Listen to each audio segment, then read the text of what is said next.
Imagine you're at the airport. You've booked the cheapest flight you could find. Spirit Airlines, a $49 base fare. You're feeling pretty smart about it.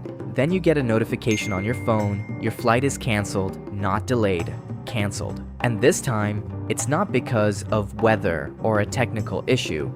It's because the airline might not exist by the end of the week. As of today, Spirit Airlines, America's most notorious budget carrier, is on the verge of complete liquidation. Sources at Bloomberg, CNBC, and the Wall Street Journal are all reporting the same thing. Spirit could shut down permanently within days. This isn't just the end of a cheap airline, it's the end of a story that's been 20 years in the making and a warning sign for the entire budget travel industry. To understand why Spirit's collapse matters, even to people who have never set foot on one of their planes, you need to understand what Spirit actually did for American aviation. Spirit was the pioneer of the ultra-low-cost model in America. Charge almost nothing for the base ticket, then charge extra for everything else. Carry-on bag? Fee. Seat selection? Fee. A glass of water? Fee.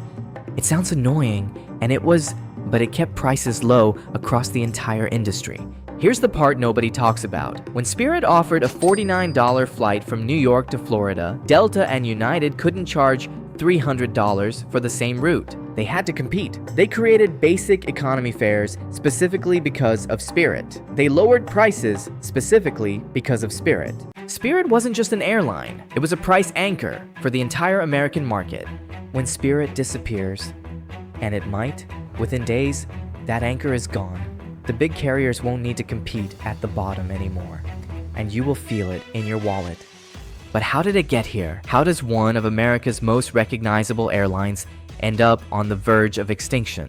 The problems started piling up after COVID. After the pandemic, wages and other costs soared, customer preferences changed, and an oversupply of domestic flights drove down airfares. That was especially punishing for US-focused carriers that don't have the buffer of business class cabins and large credit card loyalty programs. Spirit had no buffer. Every single dollar of profit came from those fees and that ultra-thin margin on each seat. When costs went up and fares went down, there was nowhere to hide. Spirit hadn't turned a profit since 2019. By the end of 2024, total losses had reached $1.2 billion, more than double the losses of the previous year.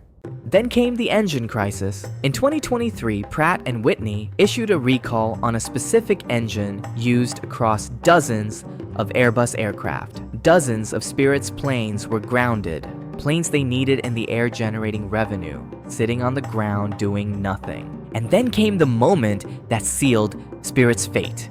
Spirit had a lifeline, a real one. In 2022, Frontier Airlines, another budget carrier, came to Spirit with a merger offer. Two ultra-low-cost airlines combining forces. It wasn't glamorous, but it made sense. Together, they could actually compete against Delta, United, and American. Spirit's board said yes, the deal was moving forward. Then JetBlue showed up with a bigger check, $3.8 billion cash, plus a guaranteed $470 million if the government blocked it on antitrust grounds. Spirit's shareholders saw the number and lost their minds. The Frontier deal was dead within weeks. Here's the thing nobody wants to say out loud. Spirit's own board warned that a JetBlue deal was far more likely to be blocked by regulators than a Frontier merger. They knew the risk. They took the money anyway. That's not a business decision, that's a gamble. And they lost. In January 2024, a federal judge blocked the deal. The government's argument was almost ironic. They blocked it to protect consumers from higher fares. In doing so, they left Spirit without a partner, without a future, and drowning in debt. Spirit collected the $470 million breakup fee and had absolutely nothing to show for 2 years of chaos. 4 months later, bankruptcy. Chapter 11 is supposed to be a second chance, and for a few weeks in early 2025, it looked like Spirit might actually take it. They blasted through the restructuring faster than almost any airline in history, cut debt, sold planes, emerged from bankruptcy in March 2025, looking leaner and ready. Then the CEO quit. 1 month after coming out of bankruptcy, the man who had guided Spirit through the pandemic, the failed mergers, and the entire restructuring process, just walked out the door. No clear successor, no stability, just gone. What happened next shouldn't surprise anyone. Without strong leadership, the operational problems piled up.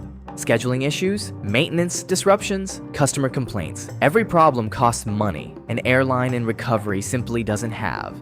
In 3.5 months, Spirit lost $257 million. To put that in perspective, they had forecast a $252 million profit for the entire year. Instead, they burned through that amount and more in a single quarter. 5 months after walking out of bankruptcy, Spirit walked straight back in. The financial press has a name for companies that go bankrupt twice in under a year. They call it a Chapter 22. It's meant to be darkly funny. For Spirit's employees and passengers, it was anything but. Spirit entered 2026 with a plan. Exit bankruptcy by early summer. Emerge smaller. Fleet cut from 214 aircraft down to between 76 and 80 planes. Debt slashed from $7.4 billion to $2.1 billion.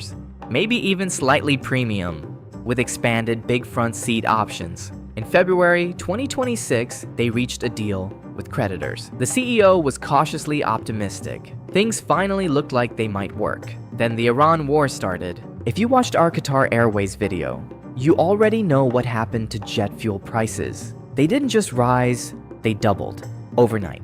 For an airline like Delta or United, that's painful but survivable. They have business class revenue, they have credit card deals worth billions, they have hedging strategies that locked in cheaper fuel prices months in advance. Spirit had none of that. Every single flight they operated was now burning fuel at double the price, with no protection against it whatsoever. An airline already losing money on thin margins was now losing dramatically more on every single departure. The plan to exit bankruptcy by summer collapsed. The creditor deal agreed in February now looks unworkable. And as of today, sources at Bloomberg, CNBC, and the Wall Street Journal say Spirit could liquidate within days. Spirit's official response: we don't comment on market rumors and speculation. That's not a denial. Here's what most people don't realize about Spirit's collapse. When Spirit disappears, your flights get more expensive, even if you never flew Spirit once in your life.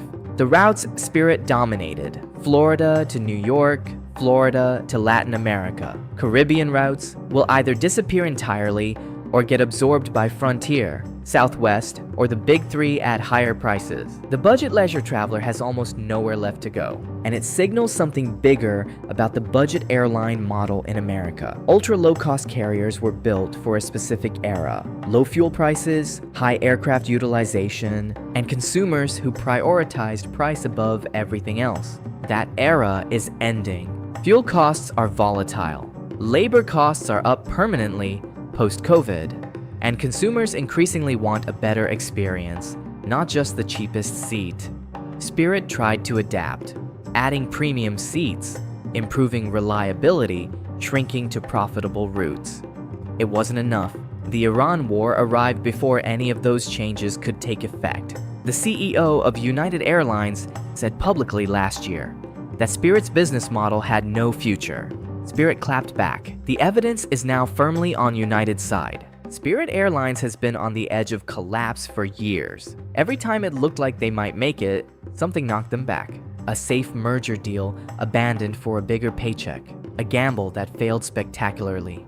A CEO who quit at the worst possible moment. A second bankruptcy 5 months after the first.